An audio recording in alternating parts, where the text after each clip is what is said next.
Good morning. So today we're going to begin packet number 5. So if we turn, we're going to have lesson number 17 first. So if we look, lesson 17 is how do we solve two-step equations. So right now with the do now, I'd like you to try to recall how to solve these one-step equations and then come back to check your answers. So if we take a look here at question number 1, we have x plus 3 equals 7. So remember when we're doing solving equations, we need to use our inverse operations or the opposite operation. So here we're adding 3, so the opposite would be to subtract 3. And what we do on one side, we always do to the other. So I subtract 3 on both sides, and I end up with x equals 7 minus 3 gives me 4. For number 2, I have x minus 6 equals 4. Remember, we're using our inverse operation. So instead of a minus 6, I'm going to do a plus 6. And what we do on one side, we do to the other. And I end up with x equals 10. Here, number 3, I have 5x. Remember, there really is an invisible multiplication sign in between them. So it's really saying 5 times x. So the inverse or opposite operation of multiplication would be division. So we're going to divide by 5, and that'll cancel out those 5s. And what I do on one side, I do on the other, and I end up with x equals 4. Here I have x over 2 as a fraction. And remember, that fraction line stands for division. So the opposite of division would be multiplication. So we're going to multiply by 2 on both sides. The 2's will divide out over there on that side. And then I'm left with x equals 8 times 2 gives me 16. So today, we're going to take it a step further and talk about solving two-step equations. And when we're solving two-step equations, we're going to use the inverse operations again. First we're going to do is we're going to either use addition or subtraction. So we're going to look here. I have 2x plus 3 equals 15. So first I need to get rid of that addition with that positive 3. And I do that by subtracting 3 on both sides. What we do on one side, we do on the other. So I subtract 3, and 3 minus 3 will cancel out into 0. And so on this side, I'm left with 2x. Then 15 minus 3 gives me 12.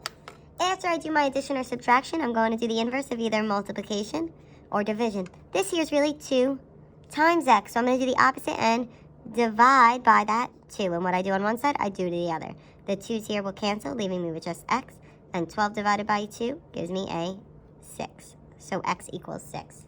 So now let's look at example number 1. What we're always going to do is put our line down our equal sign, because we need to use that in order to determine the two different sides of our equation. And then I have x over 5, or x divided by 5, minus 1 equals 7. First, we need to get rid of either addition or subtraction. Here I see a subtracting 1. So the opposite of that would be to add 1. And what I do on one side, I do on the other. So I'm adding 1 on both sides. Negative 1 plus 1 will cancel out, leaving me just with x over 5 here equals 7 plus 1 gives me an 8. Then that fraction line stands for division. So in order to get rid of that division, to get the x by itself, we need to do the opposite, which is multiply. So I'm going to multiply by 5s on both sides. My 5s there will cancel. I have x equals, and 8 times 5 is 40.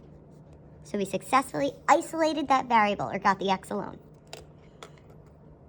Let's look at question number 2. We're going to put our line down our equal sign again. Then we need to first get rid of our addition or subtraction. So I see a plus 10 there. So I'm going to do the opposite. So I'm going to minus 10 on both sides. So 10 minus 10 leaves me with 0. Then I have 3x over here equals 34 minus 10 is a 24. Now, this is really 3 times x. So the inverse of multiplication would be to divide by 3. And what I do on one side, I do to the other. So I divide by 3 on both sides. So I get x equals 6. Now, something that I didn't show you is how to check your answer. So I'd like to go over how to check your answer. So in order to check our answer, what we're going to do is you're going to rewrite the original problem. So here I rewrite 3x plus 10 equals 34. Then my x equals 6. So everywhere I see x, I'm going to put a 6. So this is really 3 times 6 plus 10 equals 34. And I'm going to put a little question mark because we're checking to see is this true. 3 times 6 is 18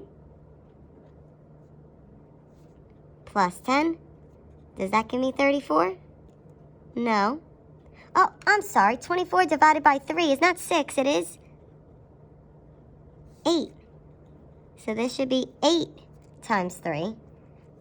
And 8 times 3 is 24, and 24 plus 10 is 34. So 34 equals 34, so you did that correctly. I apologize for the error. Now let's look at example number 3, and hopefully I won't make any mistakes here. We put our line down, our equal sign. And remember, we're trying to isolate the variable, so this one's a little bit tricky. So I have 6 minus 3x. So we want to keep the x over here, but here I have a 6. And this 6 has an invisible addition sign because it's being added there. So what we need to do here is we need to subtract the 6 on both sides. So then I end up with negative 3x equals, and then 24 minus 6 gives me 18. Now remember, you can't forget that negative in front of the 3 there. So then what we're going to do is we are going to then negative 3 times x. The opposite would be to divide by negative 3 on both sides. And I end up with x equals negative 6. So then let's go and check our answer. And when we check, we rewrite the original problem. So 6 minus 3x equals 24.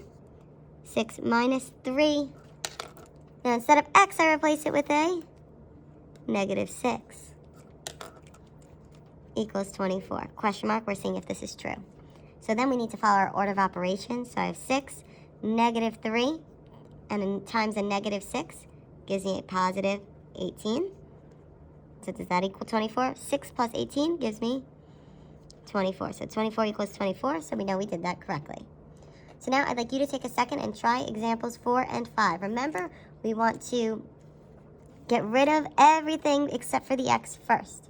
So we're going to keep the x on its side and move everything else over using our inverse operations. So come back and check your answers when you have these completed. All right, so if we take a look at question number 4, first thing we need to do is we need to isolate our variables, so we need to get everything away from the x.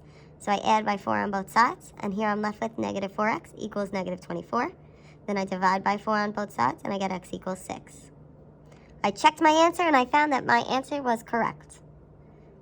Number 5, I need to add 6 on both sides, and I was left with x divided by 9 equals 9. Then the opposite of division, I needed to multiply by 9 on both sides, and I got x equals 81. I checked my answer, and I saw that it worked out. So now I'd like you to complete practice worksheet number 17. If you have any questions, please comment them on the video or on the Google Classroom.